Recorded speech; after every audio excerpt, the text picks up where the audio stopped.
Okay, here we are back with part three. This part three won't be very long. I hope that last one makes it on YouTube. I think I was just a little over 10 minutes, which is the limit. All right, so here's an incomplete review of Unit C, Part 3. Dun, dun, dun, dun. I want to show you a trick before we begin. I want to show you a trick that's a shortcut. Sometimes on problems, they won't give you an angle. They'll just tell you the dimensions of an inclined plane. And they'll ask, like, what's the acceleration? What is the acceleration? If this is frictionless, what will be the acceleration of this thing down the inclined plane? Well, I suppose you could go ahead and do some trig and get that angle, but you don't have to. Let me show you why. If you want to know the acceleration of this thing down the inclined plane, then you draw your mg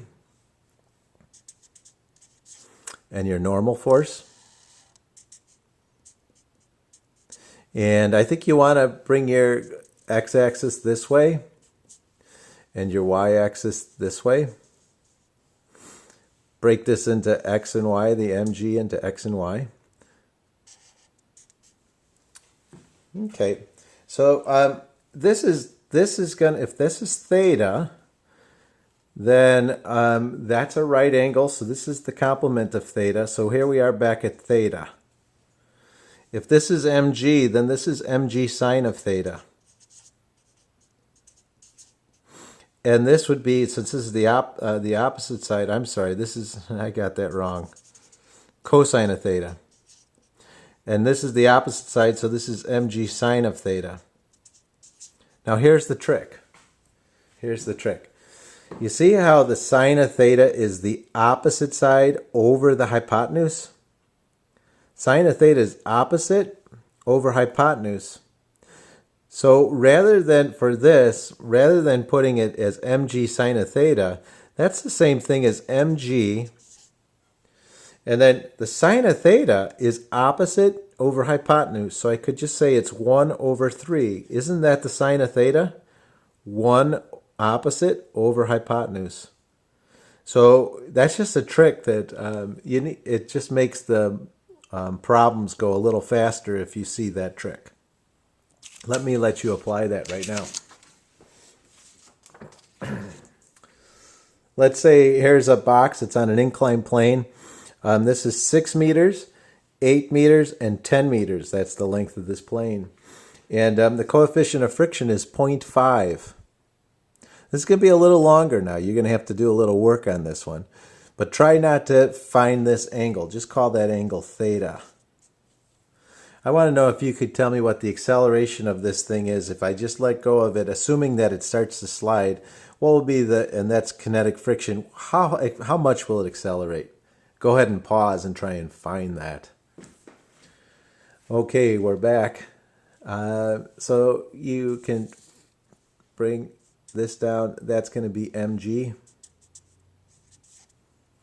Here's your normal force. And since it's sliding down, friction will be up the inclined plane. If it were up, if it were heading up, then friction would be down the inclined plane. Okay, so here we are. And I'm going to say that the A, I'm going to break this into...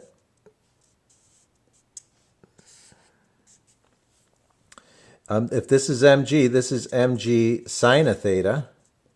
I did it again, cosine of theta. And this side right here is mg sine of theta. All right, so A in the x direction is going to be, you see how there's two forces in the x direction? So there's mg sine of theta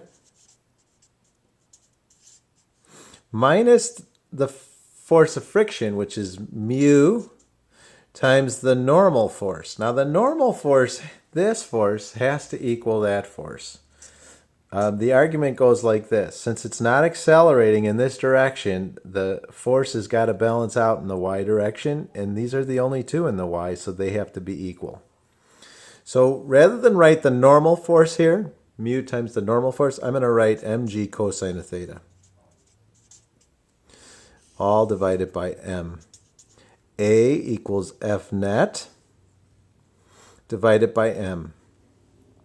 Okay, we can get rid of an m. And so A in the x direction is equal to g. I can factor a g out. So it's g, and it's going to be the sine of theta. Now the sine of theta is just opposite over adjacent. So it's 8 divided by 10. Let me check that. Sine of theta is opposite over adjacent. So it's 8 divided by 10. That's what the sine of theta is. Minus mu. Now mu is 0.5, so I'm just going to say a half. And then the cosine of theta is adjacent over hypotenuse. So that's 6/10. See how that's the cosine of theta? This is the cosine of theta. That's the sine of theta. All right, so what is the acceleration then? It's going to be, that's 8/10. This is 6/20. Let's change this to 16/20. So g, that's going to be 16/20 minus 6/20. So that's going to be 10/20. So that's g over 2. That's what the acceleration is going to be. Okay, so I showed you that to remind you about inclined planes, but also to show you the trick for trigonometry. It's just a shortcut trick.